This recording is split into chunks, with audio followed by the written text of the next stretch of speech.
మా సహనానికి పరీక్ష. ఈ 2 ఏళ్లలో మీరు ప్రభుత్వ ఉద్యోగులకు చేసిందేమీ లేదు. పిఆర్సీ లేదు, ఐఆర్ లేదు, బకాయిల ఊసే లేదు. ఎవరంటున్నారు ఈ మాట? ఏపీ జేఏసీ సంఘం అంటుంది. ఆ సంఘ నాయకులు అంటున్నారు. బొప్పరాజు వెంకటేశ్వర్లు నిన్న మీడియా సమావేశం పెట్టి ప్రభుత్వ ఉద్యోగుల తరపున ప్రభుత్వాన్ని అయితే కడిగి పారేశారని చెప్పొచ్చు.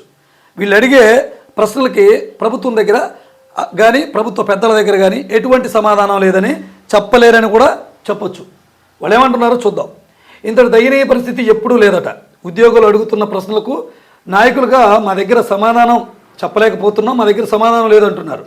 చేతకాకపోతే తప్పుకోండి అని మాట్లాడుతున్నారంట. ఎవరిని? ఈ ఉద్యోగ సంఘాల నాయకుల్ని. ఉద్యోగులు మీ మీద మేము నమ్మకం ఉంచి మిమ్మల్ని నాయకులుగా ఎన్నుకున్నాం, మీరు ప్రభుత్వం నుంచి మన డిమాండ్స్ మనం సాధించుకోకపోతే మీరు నాయకులుగా ఉంది ఎందుకు అని వీళ్ళు బాగా ఉద్యోగులు ప్రెజర్ చేస్తున్నారట. పిఆర్సీ దూరం అవుతుందనే ఆందోళన అందరిలో ఉంది.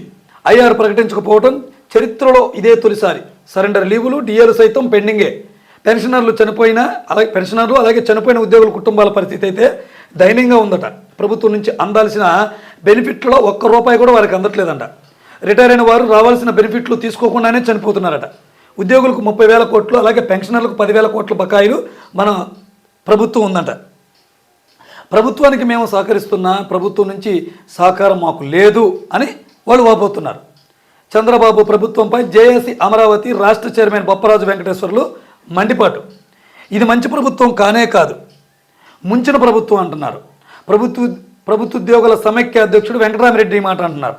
గ్రామ వార్డు సచివాలయ ఉద్యోగులను బానిసల కంటే హీనంగా చూస్తున్నారు. ఉగాదిలోపు ఐఆర్ ప్రకటించకపోతే పోరాటం తథ్యమని చెప్పి గట్టి హెచ్చరికలు అయితే వీళ్ళు చేస్తున్నారు. ఇవో పెట్టుబడులు వచ్చేస్తున్నాయి, దేశం మొత్తం మన వైపే చూస్తుంది అని చెప్పుకునే మన ప్రభుత్వం విద్యా వ్యవస్థలు అవ్వచ్చు, పెట్టుబడి అన్నింటిలో మేము ముందున్నాం, గత ప్రభుత్వం కంటే భిన్నంగా మేము ఉన్నాం అని చెప్పే మన ముఖ్యమంత్రి గారు మన ఉద్యోగుల డిమాండ్లు పరిష్కరించే పరిస్థితులు లేరు. రేపొద్దున పెట్టుబడిదారులు ఇక్కడికి వచ్చి పెట్టుబడులు పెట్టి పరిశ్రమలు పెట్టి వాళ్ళకి ఏదన్నా కష్టం వచ్చినా ఆదుకునే పరిస్థితి కూడా ఉండదన్నమాట దీని ప్రకారం. సో ఇది పరిస్థితి.